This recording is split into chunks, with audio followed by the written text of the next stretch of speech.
2023 வெளியான இந்திய திரைப்படங்களுக்கான நேஷனல் அவார்ட் போன வெள்ளிக்கிழமை அனௌன்ஸ் பண்ணாங்க. இதுல 71வது தேசிய விருது அடிப்படையில சிறந்த நடிகருக்கான விருதை ஷாருக்கானும் விக்ராந்த் மாஷேவும் பெற்றிருக்காங்க. சிறந்த துணை நடிகைக்கான தேசிய விருது மலையாளத்துல இருந்து நடிகர் விஜயராகவனுக்கு, சிறந்த துணை நடிகைக்கான விருதை நடிகை ஊர்வசியும் வாங்கியிருந்தாங்க. இந்த நிலையில தேசிய விருதுகள் குறித்து பேசின நடிகை ஊர்வசி, ஷாருக்கான எது அடிப்படையில நடிகரா தேர்வு செஞ்சீங்க, என்ன அளவுகோல் இருக்கு, சிறந்த மூத்த நடிகரா இருக்கக்கூடிய விஜயராகவன வெறும் துணை நடிகரா எப்படி நீங்க குறுக்கலாம் அப்படின்னு கேள்வி கேட்டிருக்காங்க. குட்டேட்டன் அதாவது விஜயராகவன் அவர் நடிச்ச பூக்காலம் திரைப்படத்துல அவரோட இணையா நடிக்கிறதுக்கு என்னதான் ஃபர்ஸ்ட் கேட்டாங்க. ஆனா அந்த கதாபாத்திரத்துக்கு தினமும் 9 மணி நேரம் ஒப்பனை செய்யணும், அதனால அந்த படத்துல இருந்து விலகிட்டேன், பல கோடி கொடுத்தாலும் நான் ஒரு சில விஷயம் எல்லாம் செய்ய மாட்டேன். அந்த படத்துக்காக விஜயராகவன் எவ்வளவு கஷ்டப்பட்டு நடிச்சிருக்காரு தெரியுமா? அவர் எப்படி நீங்க துணை நடிகர்னு சொல்லி விருது கொடுக்குறீங்க? ஷாருக்கானோட ஒப்பிடும்போது இவர் நடிப்பை எப்படி மதிப்பிட்டீங்க?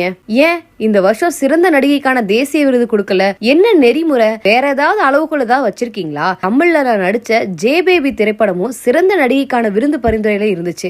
அந்த படத்தை பாத்தீங்களா இல்லையா? நீங்க கொடுக்கறதையெல்லாம் அமைதியா வாங்கிட்டு போகக்கூடிய தேசிய விருது ஒன்னும் அரசு ஓய்வூதிய பணம் கிடையாது. நீங்க உன கொடுத்தா அதை நாங்க மகிழ்ச்சியா வாங்கிக்கணும். மலையாளத்தோட சிறந்த திரைப்படமான ஆடு ஜீவிதம் புறக்கணிக்கப்பட்டிருக்கு. மலையாள சினிமாவுக்கான தேசிய விருது குறித்து மத்திய இணையமைச்சர் சுரேஷ் கோபி குரல் எழுப்பணும் அப்படின்னு கேட்டிருக்காங்க.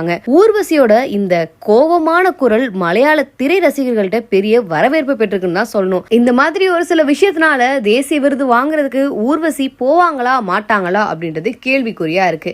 அவங்க கேட்கறதும் ஒரு நியாயம் தானே. ஒரு விஷயம் கொடுத்தாங்கன்னா அதை நம்ம மனசார ஏத்துக்கணும். இவங்க ஏதோ வேண்டா வெறுப்புக்கு கொடுக்கற மாதிரி இந்த மாதிரி பாரபட்சம் பார்த்து கொடுக்கறதுலாம் நல்லது இல்லைல்ல. ஒரு நடிகையாவது அவங்களோட விருப்பத்தை ஓப்பன் பண்ணிருக்காங்களே, நம்ம சந்தோஷம் தான் படணும். இதுக்கு உங்களோட கருத்து என்னன்றதை கமெண்ட்ல சொல்லுங்க.